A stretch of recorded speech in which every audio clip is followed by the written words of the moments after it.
Con el sistema semáforo podremos reactivar nuestra economía y seguir cuidándonos en la nueva normalidad.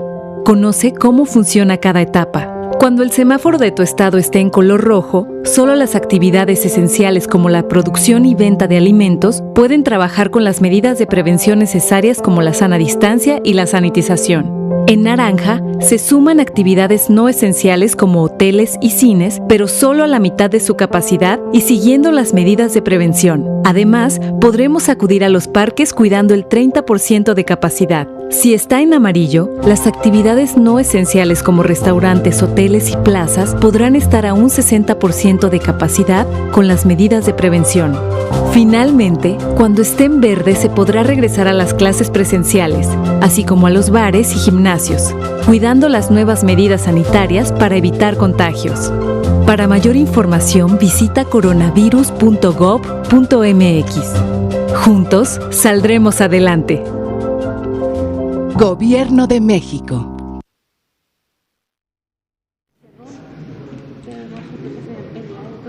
Pero los que no quisieron, ¿quién no fueron? Los que iban a acabar.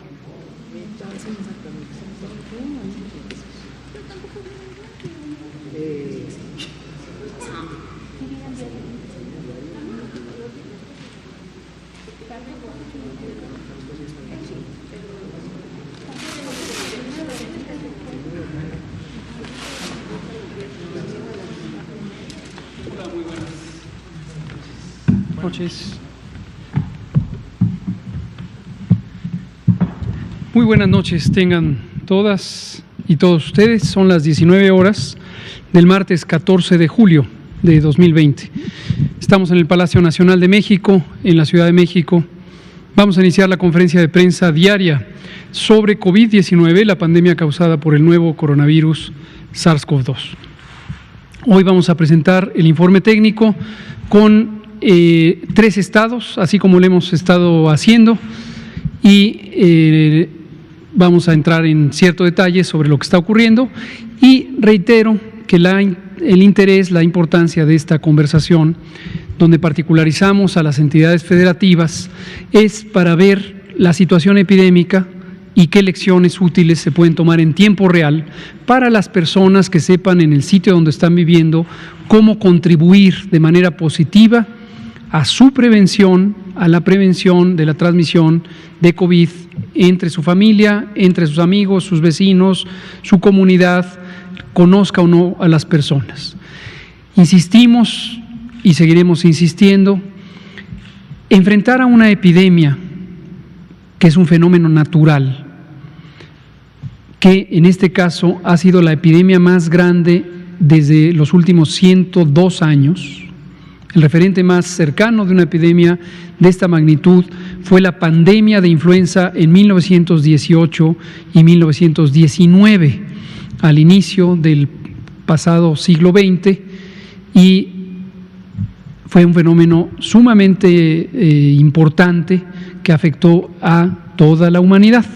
En un contexto histórico, por supuesto, muy diferente, estaba terminando la Primera Guerra Mundial, en varios países se habían presentado movimientos sociales armados, incluido México, por supuesto, que estaba todavía en una fase temprana de recuperación tras la Revolución Mexicana, y otros lugares. Rusia también había tenido la revolución, en fin, era un contexto histórico muy diferente al que vivimos hoy.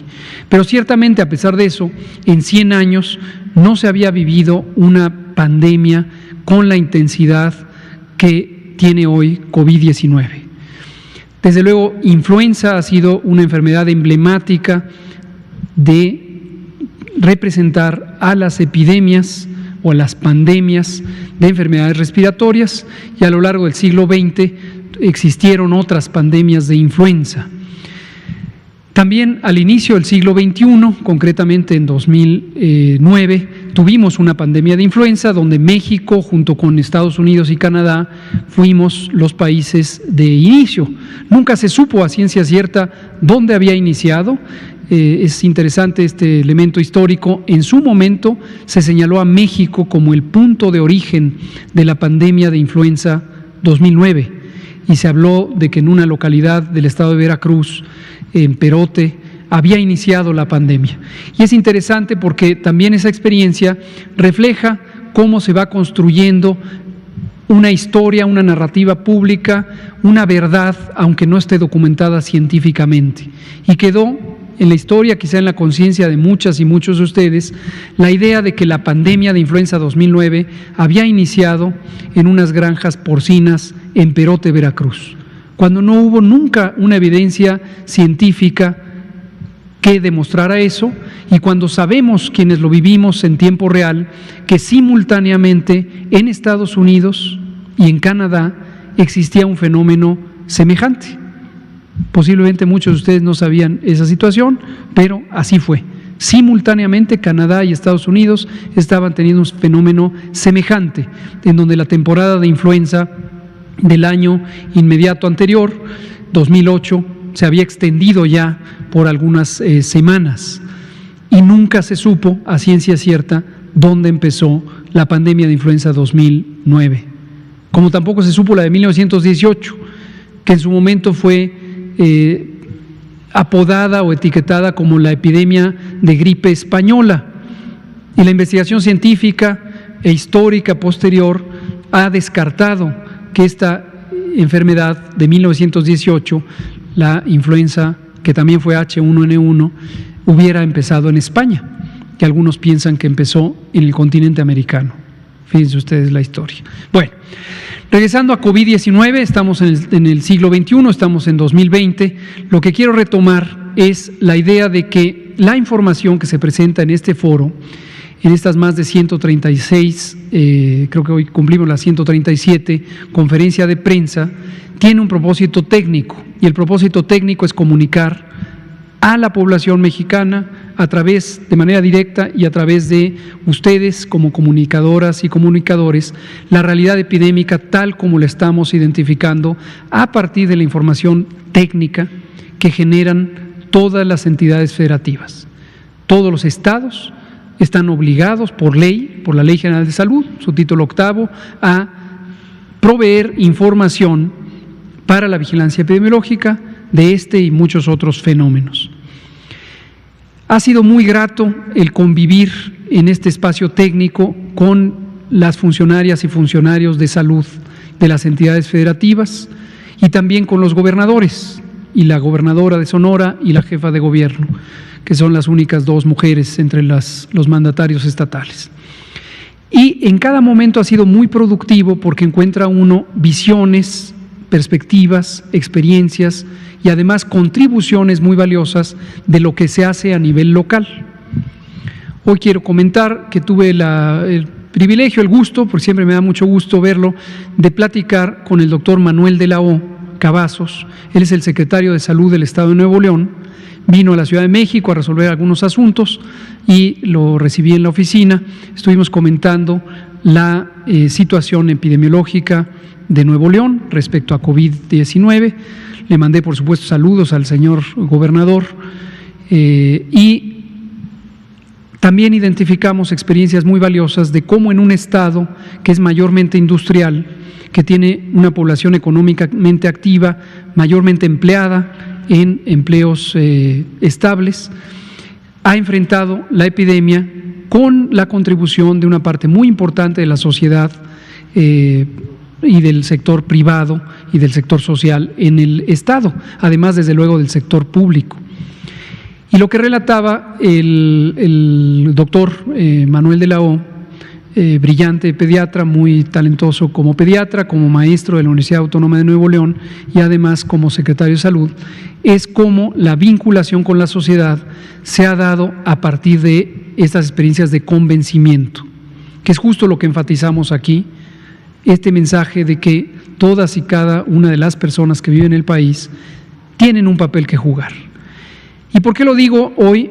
Porque fue una experiencia reciente, pero también porque en la medida en que tengamos claro que esta epidemia va a durar mucho y veamos que lo más productivo es trabajar unidos, todos los que vivimos en el país, independientemente de cuál sea el rol, el papel que jugamos en la sociedad, gobierno, iniciativa privada, organizaciones sociales o ninguna en particular, simplemente somos ciudadanas y ciudadanos, vamos a ir desarrollando una cultura de prevención, en este caso enfocada al COVID, pero que después nos va a ser muy útil para la prevención de muchas otras enfermedades.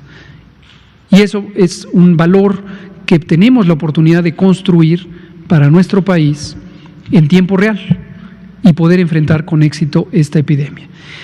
Por eso hemos reiterado desde el fin de semana este concepto de corresponsabilidad.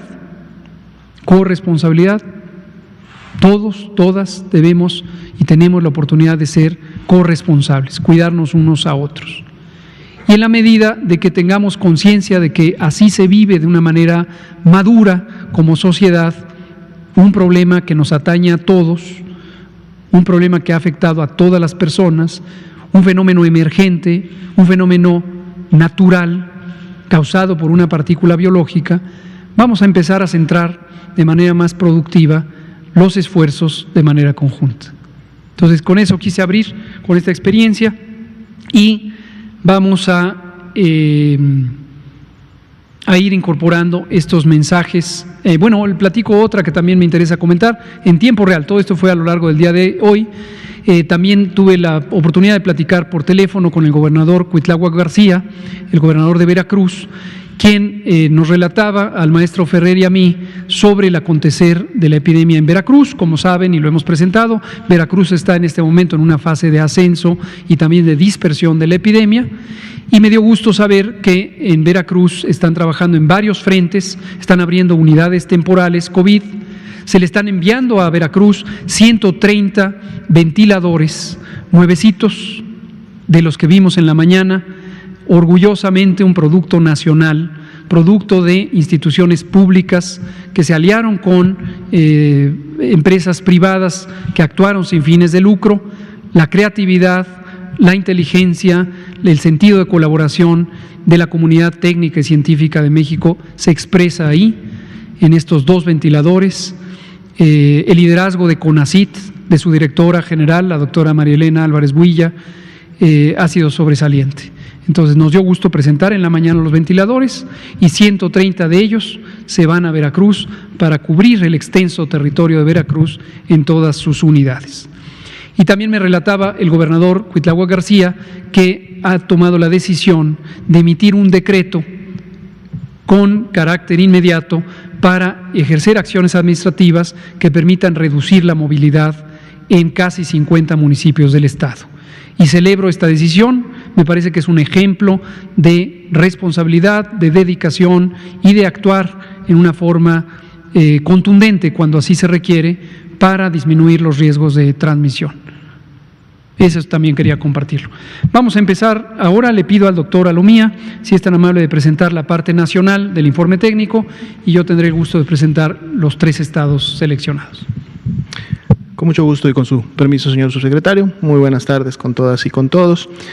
Pasemos, por favor, a la siguiente diapositiva, que es precisamente la que destaca los elementos del escenario nacional. Este es un gráfico reciente, se ha presentado en 1 o 2 ocasiones previamente, pero integra toda una serie de componentes que es importante explicarlos porque hay muchos elementos que precisamente nos ayudan y contribuyen a dar seguimiento a la epidemia en México.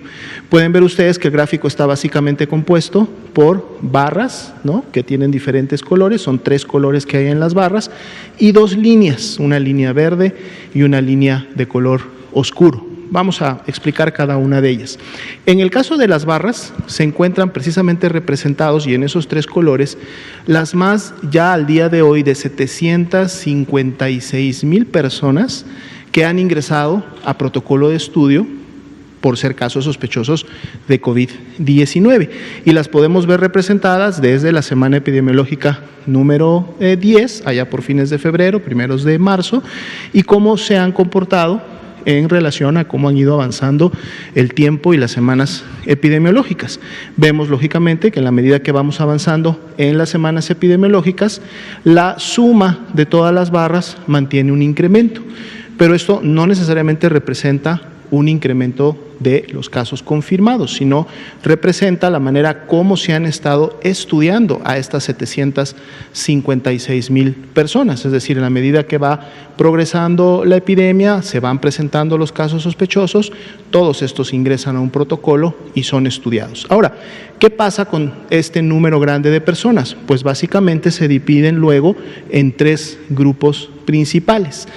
Aquellas personas que en su momento dieron positivo a la prueba de SARS-CoV-2, por lo tanto se confirmaron para COVID-19, y las vemos aquí representadas el número acumulado, 311,486, pero además las podemos ver distribuidas en el mismo color, que son las barras que empiezan en la parte inferior y son las que están más pegadas a la línea inferior en este color, y vemos cómo también se van comportando. Y notemos que lo que habíamos estado viendo en otras gráficas en relación a los descensos en las últimas semanas, también lo vemos representado precisamente en esta curvatura que hacen las barras de este color. Ahorita vamos a hacer una precisión en relación a los estimados. Así también se tienen 80,721 casos que son sospechosos. Los vamos a ver representados precisamente en este color naranja claro, que habíamos estado de hecho utilizando durante toda la epidemia, y vemos cómo se concentran la mayoría de ellas prácticamente en la última semana y digamos que en las últimas 2, 3 que le continúan, las inmediatas anteriores. Precisamente en función de que tenemos todavía casos que aún son sospechosos, es decir, que no se ha emitido en la plataforma CISBER el resultado, podemos nosotros realizar una sencilla fórmula de estimación, es decir, que podemos sumar a estas personas que ya son casos confirmados, podemos sumarle los casos sospechosos que en base al porcentaje de positividad para cada una de las semanas, ¿sí?, estimamos van a ser positivas, es decir, nos adelantamos un poco al resultado y decimos si el porcentaje de positividad aquí en la semana 27 es del 51%, entonces esperamos que de este grupo de personas que tienen pendiente un resultado, el 51%, es decir, la mitad de ellas, finalmente se confirmen. Y esto es precisamente lo que vemos en esta línea de color verde. Por eso pueden ver que la línea de color verde, donde prácticamente ya no hay casos sospechosos, se mantiene similar a las barras de color café claro, que son los casos confirmados, y en la medida que vamos avanzando, en donde vemos todavía aún casos sospechosos, en base al porcentaje de positividad de esa semana, entonces estimamos que puede haber esta cantidad. Por eso la línea verde en este punto está prácticamente aquí, donde estimamos el 51% de personas aún sospechosas que van a dar positivo.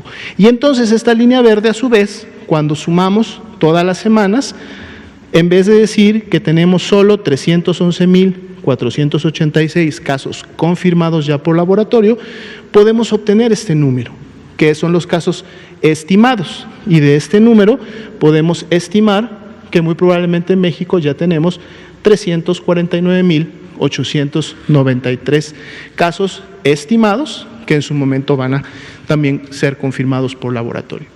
La última barra, o la que es la del color lila oscuro, son los casos o las personas que han salido negativas, que han dado negativas a la prueba, y también entonces las tenemos representadas para que podamos ver visualmente un poco la proporción en relación a las personas que han salido positivas, y de hecho de ahí se va a obtener precisamente el porcentaje de positividad. Entonces este gráfico lo vamos a estar actualizando durante todos los días y vamos a poder empezar a ver no solamente los números, sino más importante, vamos a empezar a poder ver un poco las tendencias, es decir, cómo semana con semana se va comportando, ¿sí?, este incremento, estabilidad o decremento que puede haber en un momento entre los casos, y podemos ver cómo los confirmados versus los que salen negativos o los aún sospechosos igual se empiezan a comportar. Y eso es lo que vemos mejor todavía en la siguiente gráfica. Veamos la siguiente diapositiva. Aquí nos enfocamos precisamente en 3 líneas para poder visualizar todavía mejor cuál es la tendencia que estamos teniendo en estos grupos. Pero además, en estas 3 líneas a diferencia de la diapositiva anterior, en donde ustedes ven los datos en la parte inferior, son los casos confirmados y tenemos un dato de los casos estimados. En esta estimamos todos los casos, es decir, ese porcentaje de positividad lo seguimos aplicando a los casos confirmados y tenemos ahora todos los estimados, pero también lo aplicamos a las defunciones, es decir, aquellas personas que lamentablemente han perdido la vida y que su resultado de laboratorio está aún pendiente, también aplicamos el porcentaje de positividad para estimar cuál realmente sería la carga de defunciones más cercana a la realidad de todas las personas que en su momento han sido estudiadas en las diferentes unidades médicas. Y un dato que ya también veníamos presentando es la estimación de los recuperados, es decir, cuántas personas ya han sobrepasado la enfermedad, se han recuperado y ahora están nuevamente de regreso, lógicamente, en la vida pública y nacional. Entonces veamos, la primera curva, que es precisamente la de color azul, es la que nos representa el comportamiento semana por semana de los casos estimados, estos casos que estamos estimando que conformarían un total en el país. Veamos que prácticamente para la semana 25 se había obtenido alrededor de 40,000 casos, pero luego hubo un decremento que se dio en la semana 26, volvemos a tener nuevamente un incremento en la semana 27 que se considera leve, ligero, es del 8%, y vamos a ver esto cómo en su momento se sigue comportando en los siguientes días. Los casos recuperados han tenido sí un incremento y una tendencia importante que es prácticamente paralela de los casos confirmados, o sea, así como hay personas que enferman y que se confirman a COVID-19, estas también se están recuperando y el incremento de la última semana ha sido de un 14% hacia arriba positivo. Y algo también que veníamos destacando en presentaciones previas es que ya desde la semana 24, y estos son ya 4 semanas consecutivas de las que están graficadas, recordemos que estamos iniciando prácticamente la semana 29, por lo tanto siempre dejamos 7 días que no graficamos para no tener una percepción errónea de lo que pudiera estar pasando, porque en esa última semana es donde se están integrando los casos más recientes, ya sea por notificación o ya sea por demanda de atención médica de las mismas personas. Pero entonces hacemos un corte a la semana 27 y tenemos estas 4 semanas consecutivas donde vemos un descenso en la tendencia de los casos, de las personas que lamentablemente han fallecido. El descenso de la semana 26 a la semana 27, que son las 2 últimas graficadas, para el día de hoy es de menos 34%. Y entonces en la parte inferior ustedes también van a poder encontrar los datos, tanto para los casos como para las defunciones estimados, para que puedan tener los 2 datos correspondientes, tanto de los que ya se han confirmado por laboratorio como de los que estamos estimando que muy probablemente se van a confirmar en las siguientes semanas. Así también es muy importante destacar el dato que tenemos a la derecha. Si bien es cierto, durante toda la epidemia en México hasta el momento hay un acumulado de casos estimados de 349,000, realmente los que en este momento representan a la epidemia en México, y aquí también es un dato estimado, es decir, estamos también sumando los casos aún sospechosos por porcentaje de positividad, realmente son solo el 14% de todos estos casos. Solo el 14% de las personas que han desarrollado COVID en los últimos 14 días, estas 49,467, son las que conforman la epidemia activa en México y que por lo tanto pueden todavía constituirse en el motor de la misma y que en las diferentes entidades federativas pueden todavía contribuir a la transmisión, a que ésta se mantenga, se incremente o en la medida que este número vaya disminuyendo, pues lógicamente también al control de la misma. Entonces 14%, y ese es también un dato, un indicador al cual le podemos estar dando seguimiento para ver cómo la epidemia se sigue comportando. Este 14% había estado en 15, en 16, en 18 en las últimas 2 semanas. Por lo tanto, este indicador también vemos cómo contribuye al hecho de que la epidemia se sigue desacelerando. y es lo que vemos precisamente en la siguiente diapositiva. Aquí vemos en la siguiente diapositiva el cambio porcentual diario, es decir, los casos que tenía el día de ayer a los que tengo el día de hoy, ¿sí? ¿Cuál fue el incremento? Ese incremento empezó a inicios de la epidemia en México y más o menos hasta fines de marzo, principios de abril, con porcentajes que estaban entre el 20 y el 30%, ese cambio diario. Pero en la medida que fuimos avanzando, y es donde podemos ver efectivamente la desaceleración de la epidemia, vemos cómo ya para fines de abril cae por debajo del 10% y en la medida que continúa avanzando cae por debajo del 5%, cae por debajo del 3% y prácticamente en las últimas semanas no ha superado el 2%. De hecho, el día de hoy el incremento fue del 1.2%. Y lo mismo podemos ver en el escenario de las defunciones que han ocurrido, que es la siguiente diapositiva. Es la misma explicación del cambio porcentual y aquí también podemos ver cómo esa tendencia exponencial es hacia la baja y cómo la desaceleración permite que el cambio en las últimas 24 horas sea de solo el 1.4%. Veamos la siguiente diapositiva. Vamos a pasar ahora a ver precisamente la ocupación y disponibilidad hospitalaria. Esta es la de camas generales para pacientes graves. Tenemos un 45% de ocupación a nivel nacional, lo cual nos deja 16.391 camas disponibles de este tipo para que todavía puedan ser ofrecidas a las personas que así lo requieren. Sin embargo, y lo hemos estado viendo también en los últimos días, cuando analizamos por cada entidad federativa, hay entidades que tienen mayor ocupación. Ha sido el caso de Nuevo León, de Tabasco y de Nayarit en las últimas semanas, estados en los cuales se está trabajando precisamente para poder mantener este balance. Ya veíamos a Tabasco en los primeros lugares durante prácticamente toda la semana pasada. Esta semana ya cambió a un segundo lugar. En la medida que los procesos de reconversión y expansión hospitalaria continúen, podrá seguir asegurando tener camas disponibles y a lo mejor disminuyendo su porcentaje de ocupación. Ahora es Nuevo León con un 82%, el que tiene la mayor ocupación en el país, y Nayarit se ha mantenido prácticamente en esos niveles. Después, todos los demás estados hacia la derecha tienen al menos un 30% o más de disponibilidad, lo cual es un nivel de seguridad que siempre se trata de establecer y buscar como un balance. Veamos la siguiente diapositiva, que son las camas que se destinan a los pacientes más críticos. Son estas camas que cuentan con un ventilador, como los que se presentaron esta mañana, que de hecho con estos nuevos ventiladores, pues lógicamente vamos a poder tener mayor disponibilidad también de este tipo de camas en las unidades a las cuales sean enviadas.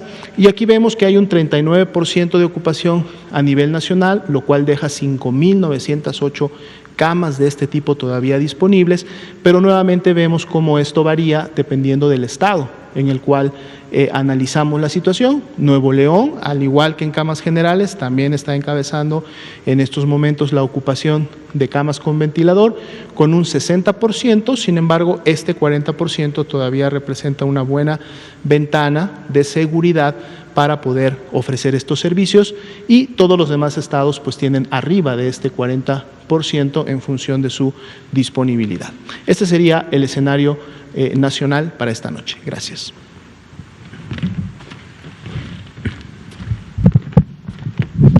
Muchas gracias, doctor Salomía.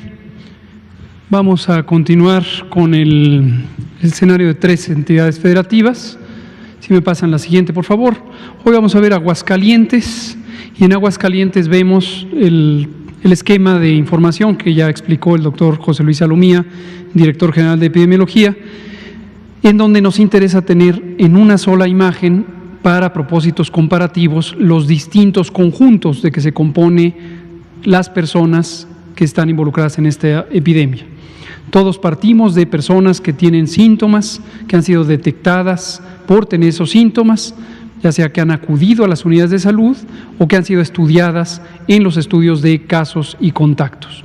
Y en su momento algunas resultan negativas a la prueba de COVID, con lo que se interpreta que sus síntomas se explican por alguna otra enfermedad, posiblemente infecciosa.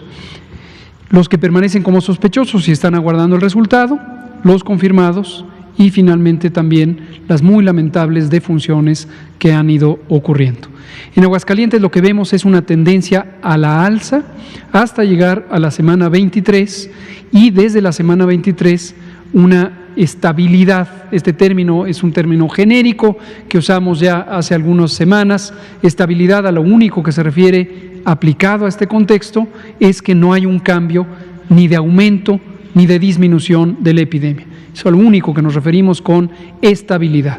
¿Es algo deseable? Pues no, en la medida en que existan todavía casos diariamente o en este caso semanalmente, la epidemia está activa.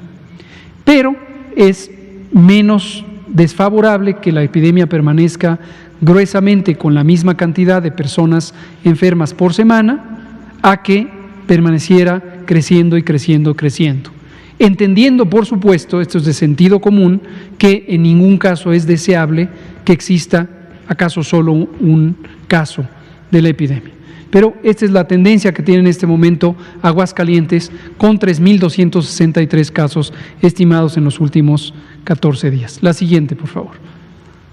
Perdón, generales. En los últimos 14 días, de esos 3.263, ahora sí, siguiente, 543, que representan el 17%, es la parte activa de la epidemia. Es la parte activa.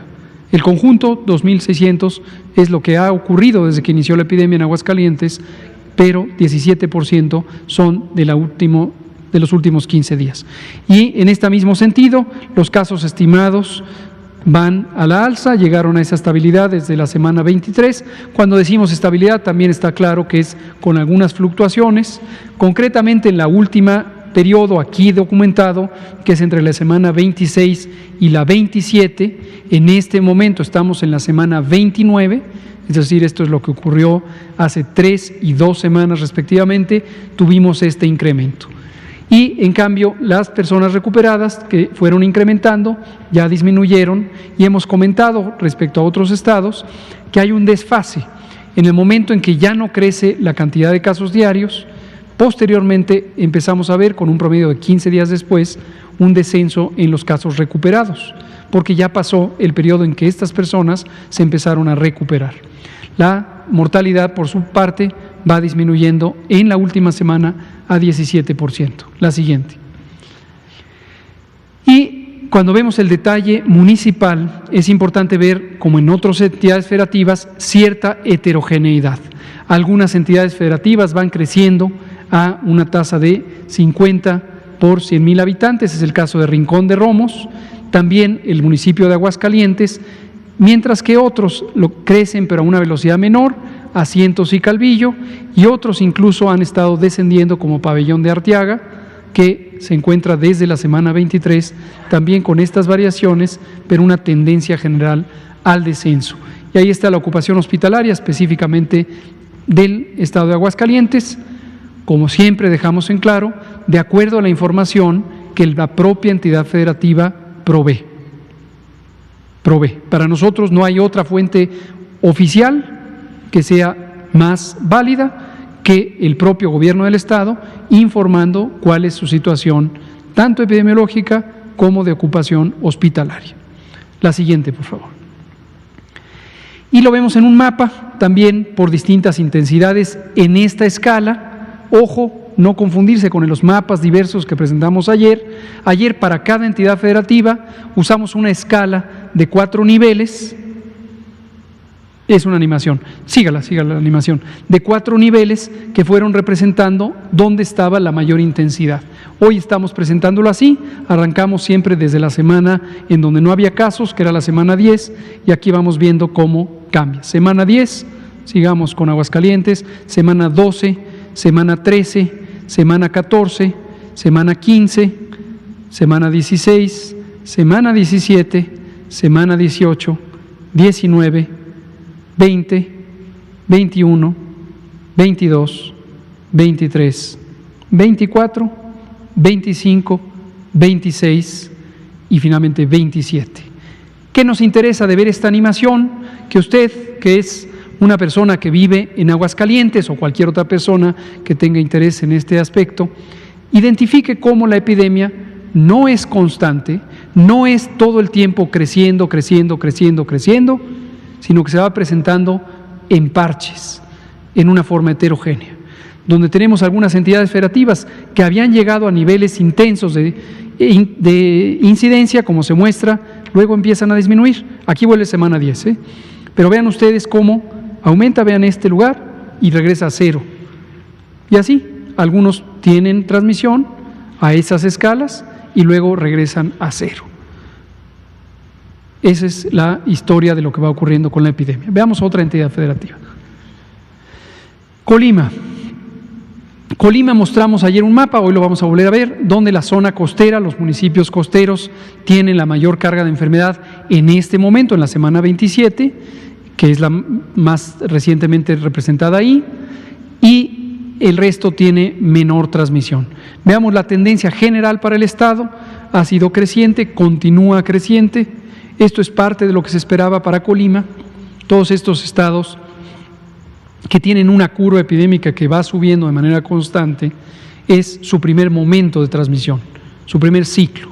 En otras entidades federativas que hemos presentado, se ve que bajó y luego volvió a subir. No es el caso de Colima, está en su fase inicial de transmisión y recordamos que no todas las entidades federativas entraron al mismo tiempo al proceso epidémico. 1.043 casos estimados desde el inicio de la epidemia en Colima, 115 lamentables defunciones en la población de Colima. Vamos a ver la siguiente. La tendencia general es creciente, tenemos un crecimiento en la última semana a 15%, pero es gruesamente el crecimiento que ha tenido desde la semana 22. Vean que esto es prácticamente una línea horizontal, diagonal, con distintas variaciones, pero más o menos a esta velocidad, 15%. 299 casos de los 1.043 son de los últimos 15 días y vean cómo el porcentaje es 29%. Es una epidemia más activa que la de Aguascalientes o que la de otras entidades federativas. Los casos en recuperación siguen creciendo en la medida en que estos también siguen creciendo. Y las defunciones han disminuido concretamente en la última semana, entre la 26 y la 27, a 41%. La siguiente. Cuando vemos el detalle municipal, vemos que Manzanillo, Tecomán, el propio municipio de Colima y Armería van en los crecimientos más rápidos. Villa de Álvarez creció más lentamente la epidemia, pero en la semana 25 a la 27 aumentó y Cuauhtémoc ha mantenido una transmisión en general baja.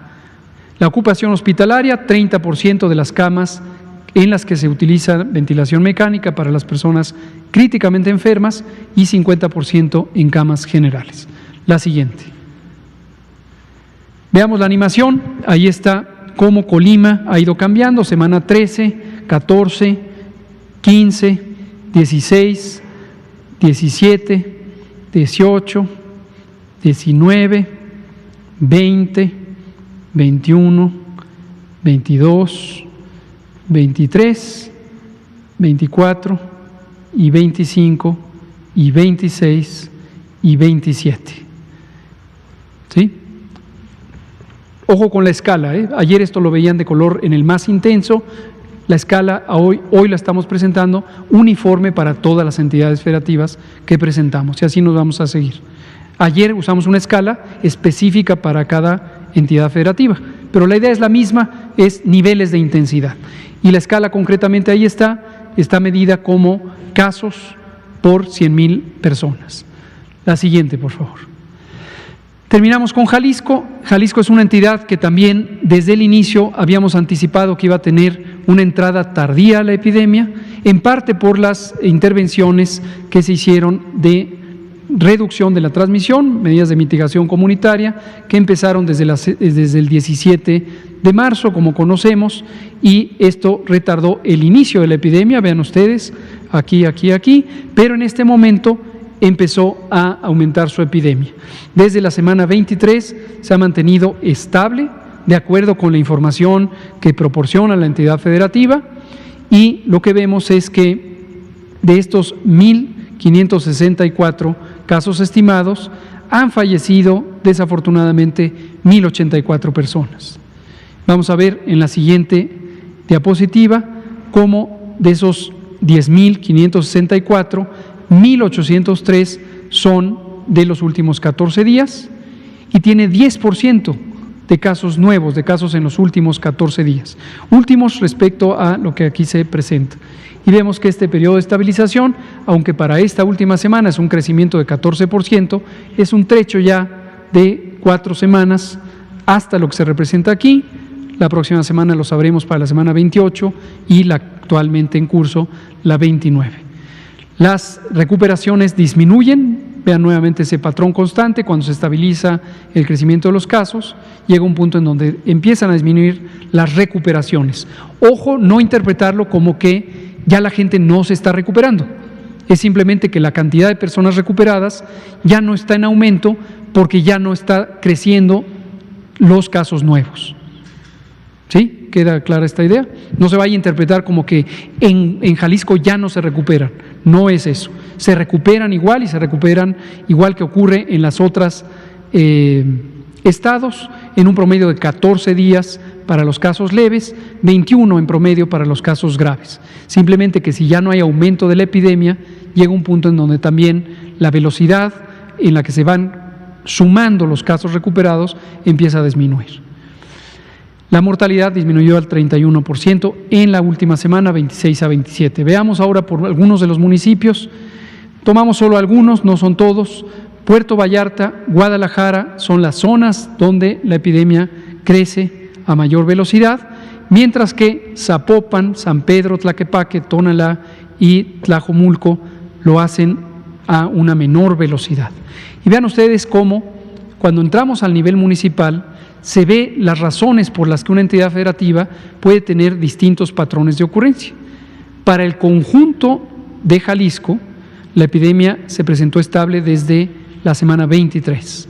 ¿Por qué? A pesar de eso, está creciendo en estos dos municipios que son los más grandes. Pero el conjunto de la población de los otros municipios que están aquí, más los que no están representados, hace que en general el Estado tenga estabilidad. Eso no quiere decir, desde luego, si usted vive en una de estas dos municipios, Puerto Vallarta o Guadalajara, que desde luego son los más grandes del Estado de Jalisco, que considere que ya se acabó la epidemia en Jalisco, como no se ha acabado en ningún estado de la República. De modo que las medidas de precaución, de prevención, siguen siendo las mismas y siguen siendo vigentes, y en Guadalajara tanto como en los otros municipios. Y hacemos el mismo llamado: auxíliese de su gobierno estatal, respete las indicaciones de su gobierno estatal.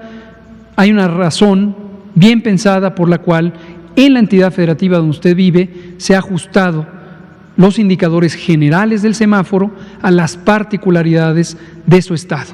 Que no le distraigan estas discusiones totalmente infundadas de que hay un semáforo federal que conflictúa con el semáforo estatal. No, hemos dicho desde el principio, nuestra responsabilidad desde la Federación es tener un esquema general con una misma metodología que identifique los estados de acuerdo a su nivel de riesgo. La autoridad sanitaria estatal, que es el gobierno del estado, es completamente competente para adaptar ese criterio general a las características específicas de cada entidad federativa, y si puede y lo quiere hacer para distintas regiones específicas, que lo haga, excelente. Nadie mejor que el gobierno estatal conoce las particularidades de la dinámica poblacional del estado. Entonces, respaldamos las decisiones de todas las entidades federativas de acuerdo a las adaptaciones que hacen del semáforo general a los distintos semáforos de aplicación local. Respete, atienda, siga las indicaciones de su gobierno estatal y todas y todos contribuyamos al mismo propósito, que es disminuir los contagios. Veamos ahora otros detalles en el mapa dinámico del estado de Jalisco. Semana 11, semana 12, semana 13, semana 14, 15, 16, 17, 18, 19, 20, 21, 22, 23, 24, 25, 26 y 27. En Jalisco, que tiene una gran cantidad de municipios y una extensión territorial importante, aprecien ustedes esta variabilidad municipal. Esto es importante visualizarlo, porque también a veces ha permeado una idea errónea de que un estado, ya que está en cierto nivel de intensidad, ya no tiene reversa, o de que un municipio ya se contagió. Este ha sido un comentario que se ha hecho respecto a los municipios etiquetados como de la esperanza.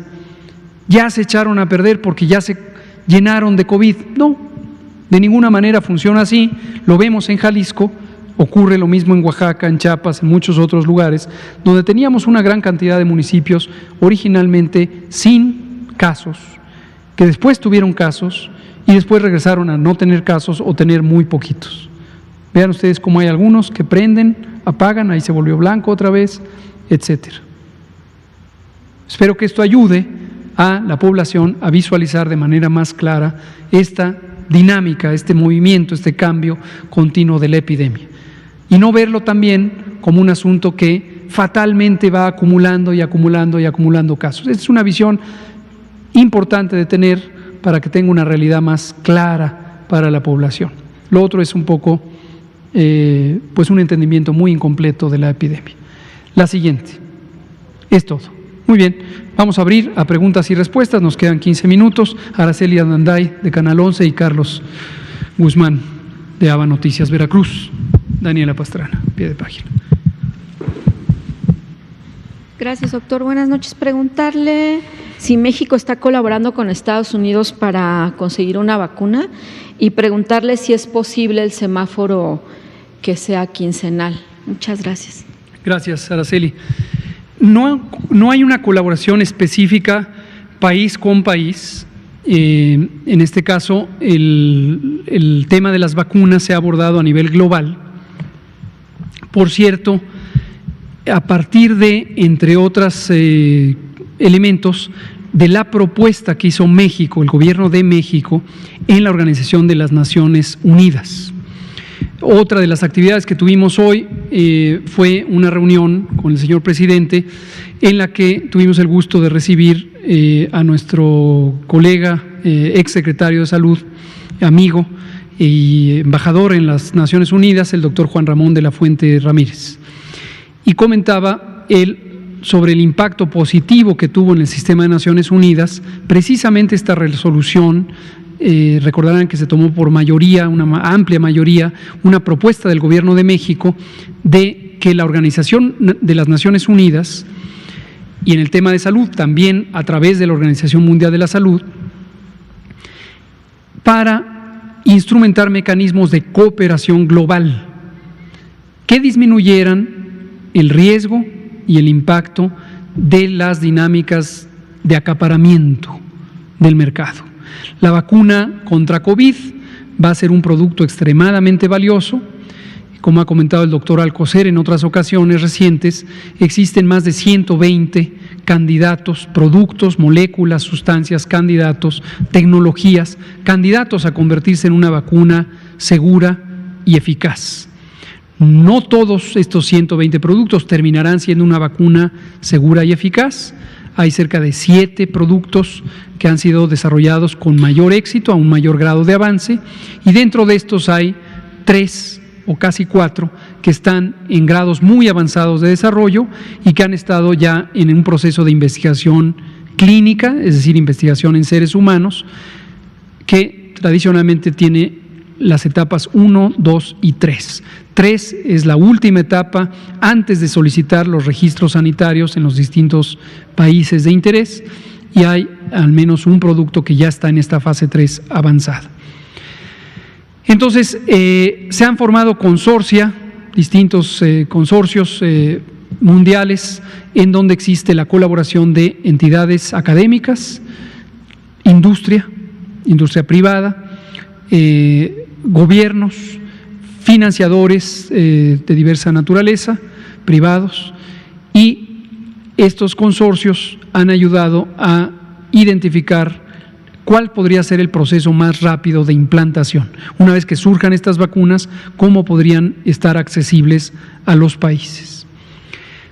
En ese sentido, la Organización Mundial de la Salud, otra de las actividades que tuvimos el día de hoy fue una reunión con el señor Cristian Morales Furiman, representante en México de la Organización Mundial de la Salud y la Organización Panamericana de la Salud, y comentábamos precisamente de la invitación que hizo la Organización Mundial de la Salud y la doctora Carissa Etienne, directora de la Organización Panamericana de la Salud, para los países de la región de América, a una reunión que tendremos el próximo jueves, en donde se comentará sobre los mecanismos de acceso oportuno a las vacunas.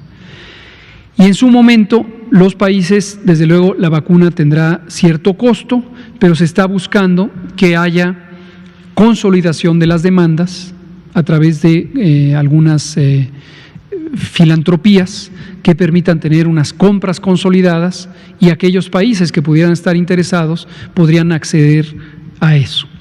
Uno de los mecanismos de compra consolidada sumamente importante es el Fondo Rotatorio de Vacunas de la Organización Mundial de la Salud.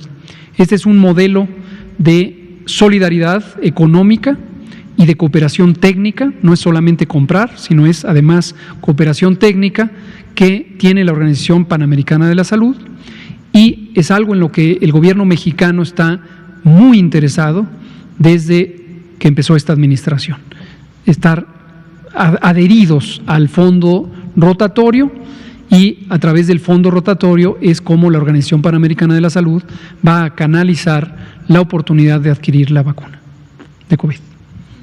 Semáforo. Respecto al semáforo, vamos a hacer algunas puntualizaciones. Primera, el semáforo es un instrumento técnico de evaluación del riesgo de transmisión o del riesgo de contagios COVID. La metodología fue diseñada desde hace varias semanas, más de un mes, en una forma completamente abierta y transparente por el Gobierno federal en colaboración con instituciones académicas que coordina CONACYT. Esta metodología fue presentada a los gobiernos estatales, en tanto que son autoridades sanitarias, y la manera en que se organizaron los gobiernos estatales fue a través de la Conferencia Nacional de Gobernadores. Tuvimos durante todo junio conversaciones semanales respecto a la metodología del semáforo, las modalidades de su implantación, incluso el calendario específico, para que cada semana, empezando el lunes, iniciara la vigencia de este semáforo. Vuelvo a agradecer a todos los gobiernos estatales o sus titulares las contribuciones muy valiosas que permitieron enriquecer la metodología del semáforo. El viernes más reciente decidimos que el semáforo no se actualizaría, y esto desafortunadamente, como ha ocurrido en otras ocasiones, fue mal interpretado por algunos medios de comunicación, incluso caricaturistas, que pusieron que habíamos tirado a la basura el semáforo.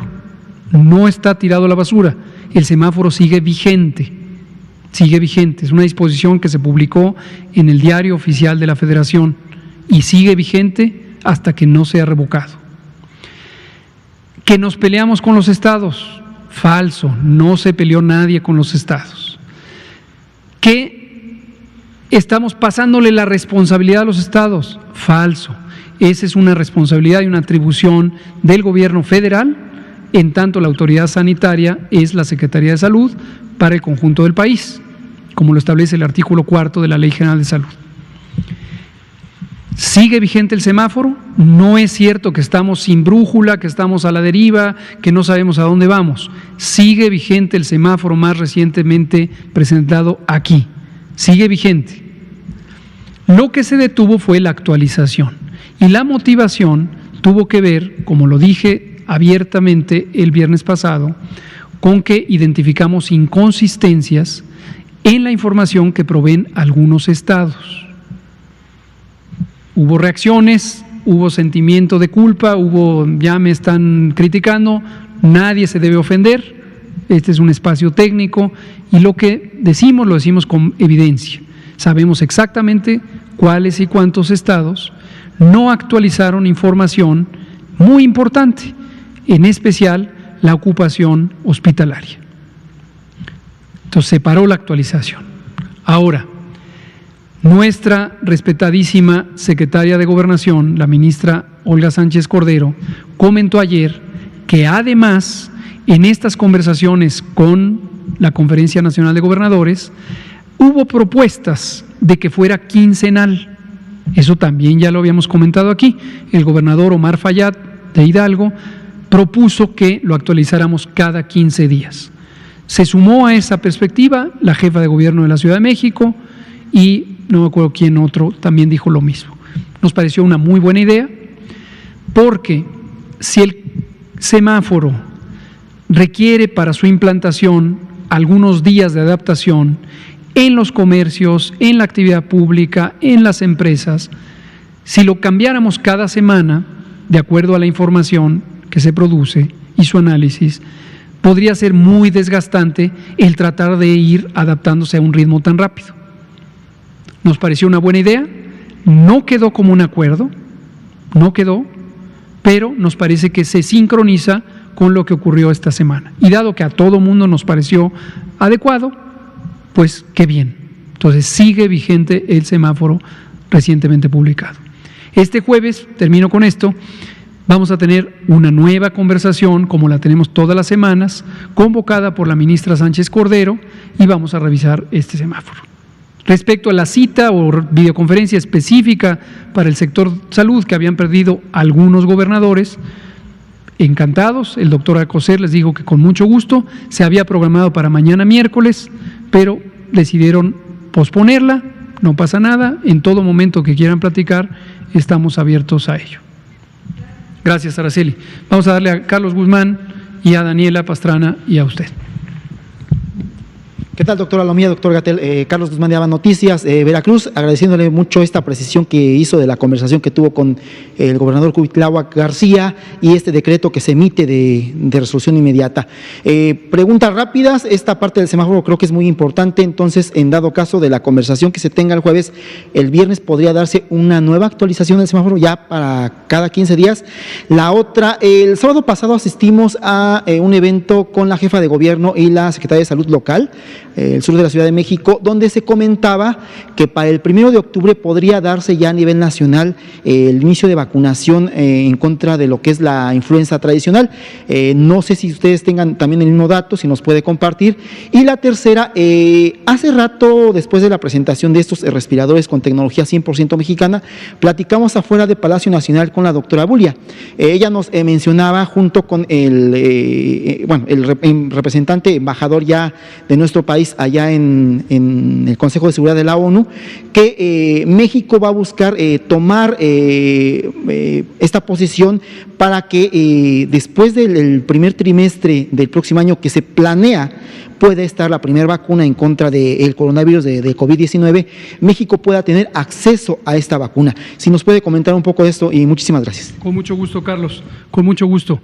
Sobre el semáforo, sí, nosotros producimos el semáforo todas las semanas, es decir, independientemente de que entre en operación semanal o quincenalmente, como lo acabo de comentar, nosotros lo producimos todas las semanas, porque es para nosotros mismos un instrumento de monitoreo del riesgo. Que lo hemos dicho también, el semáforo no se trata de negociarlo con los estados, no está sujeto a negociación, el semáforo es un instrumento técnico. Nosotros le decimos a los gobiernos estatales, esto es lo que identifico en tu entidad, y se los dimos a los 32. En no pocas ocasiones, los gobiernos estatales nos dicen, pero resulta que ya abrí 3 hospitales más, tómamelos en cuenta. Y este ha sido, de hecho, el elemento principal que ha llevado a ajustes. Entonces, lo que decimos es, verifiquemos que está en el sistema único, oficial, también establecido en el Diario Oficial de la Federación, para que me reportes tu ocupación hospitalaria. No está, no te lo puedo tomar en cuenta. Actualizas tu información, con mucho gusto te lo tomo en cuenta, y la calificación que sale es la que sale del método. No es de que súbele, bájale, no hay negociación alguna. Es un instrumento técnico. Pero efectivamente, en la conversación podemos descubrir que hay algo que no ha sido considerado y con muchísimo gusto lo incorporamos. Respecto al acceso a vacuna COVID, justo es lo que comentaba, hoy vino el doctor de la Fuente y estuvimos identificando esta ruta crítica para el acceso temprano a las vacunas. El jueves próximo tenemos esta conversación convocada por la Organización Panamericana de la Salud y ese es el mecanismo, el instrumento principal por el que vamos a estar buscando el acceso temprano a las vacunas. ¿Otra? La doctora Sheinbaum mencionó efectivamente que es deseable que el 1 de octubre tengamos ya el inicio de la vacunación contra influenza. Todos lo quisiéramos, pero no depende de quererlo, depende de que la vacuna esté. El ciclo de producción de la vacuna contra influenza, esta es vacuna contra influenza, no vacuna contra COVID, que todavía no existe. La vacuna contra la influenza se empieza a producir en el verano temprano, en el final de la primavera, a nivel mundial, porque las cepas de referencia de la vacuna se estipulan durante febrero en una sesión específica de la Organización Mundial de la Salud. Se empieza a fabricar en mayo, junio, julio, generalmente al final de julio o principios de agosto, la vacuna está lista, pasa por los procesos de verificación sanitaria locales del productor y se va a los países. En este momento tenemos el planteamiento de que la empresa a la que le compra el Gobierno de México, hay una sola compra, no es que le compre la Ciudad de México y nosotros tengamos otra, ni otros datos. Toda la vacuna que se compra para el país la compra el Gobierno federal. Son 32 millones de dosis y se le distribuye a cada estado de acuerdo a su necesidad. Y tenemos la oferta de que llegue el 1 de octubre, pero de ahí tiene que pasar a la verificación sanitaria. Y esto puede llevar hasta 20 días, a veces un poco más, y en cuanto esté liberada, se empieza a utilizar. Y la última. Esta parte justamente del acceso que nos decía el exrector de la UNAM de la Fuente, que está planeado en algún caso hipotético que sea en el primer semestre del próximo año y de que México aproveche el asiento que tiene en la ONU para poder accesar de forma preferente a la vacuna. Como dije, que exista la vacuna es lo primero que se requiere y el acceso preferente, estamos utilizando todos los mecanismos de la diplomacia necesarios para estar en los foros relevantes para el acceso a vacunas. Muchas gracias. Creo que nos queda tiempo para una última pregunta de Daniela Pastrana. Ya no nos da tiempo. Me dicen que son las 20 horas con 1 minuto. Dejamos a Daniela Pastrana para mañana y también a usted. Muchas gracias. Aquí termina la conferencia de prensa. Gracias.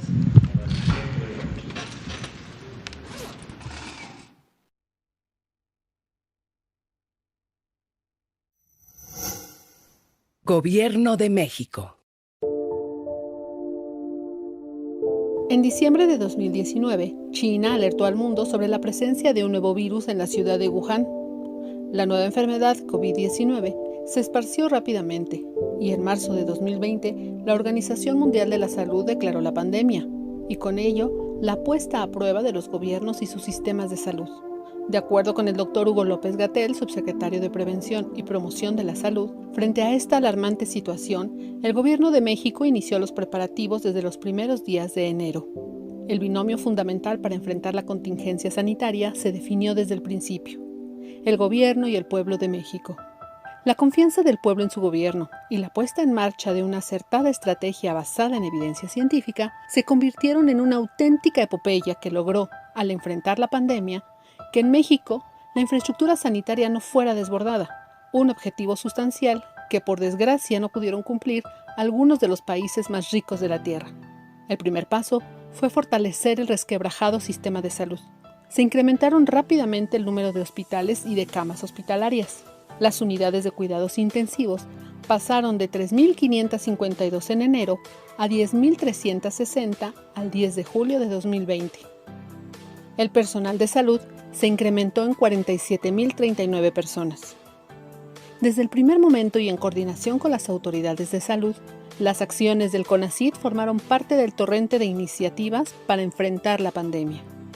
El presidente Andrés Manuel López Obrador dio la instrucción precisa al CONACYT de priorizar la fabricación de ventiladores en México. Con ese fin, hemos coordinado saberes y esfuerzos en ciencia, tecnología e innovación, de integrantes de los centros públicos de investigación, de instituciones de educación superior y de empresas privadas con ética social y vocación solidaria. En medio de la pandemia y las dificultades que impuso la escasez de suministros, emprendimos el proceso de diseño, elaboración de prototipos, difícil obtención de partes y componentes, así como pruebas diversas con altos estándares de seguridad biomédica y calidad de ingeniería. Es un proceso que en condiciones normales se lleva de 3 a 5 años y pudimos concluirlo en tan solo 5 meses. Es el nacimiento de una industria nacional para salvar vidas. Una hazaña de la voluntad, del conocimiento y de la cooperación.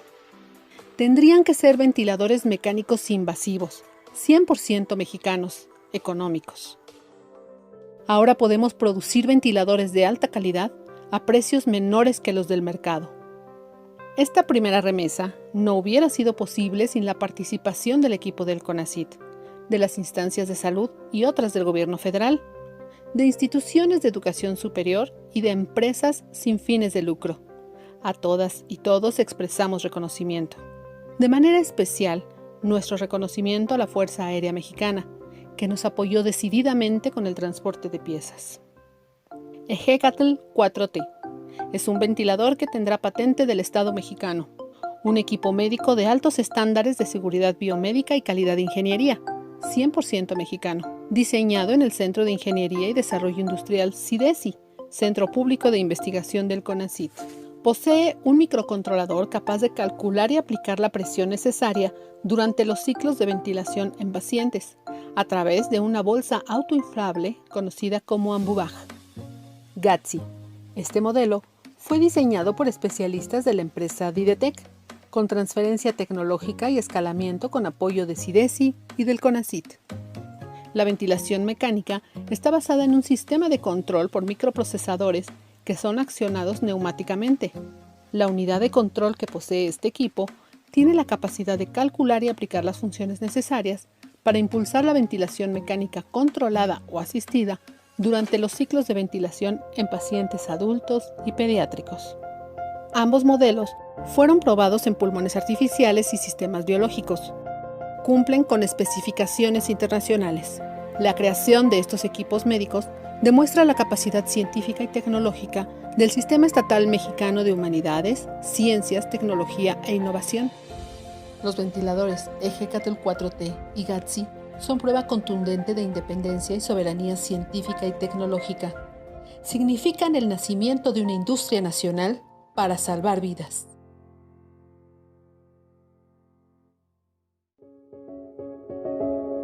CONACYT, Ciencia por México. Gobierno de México.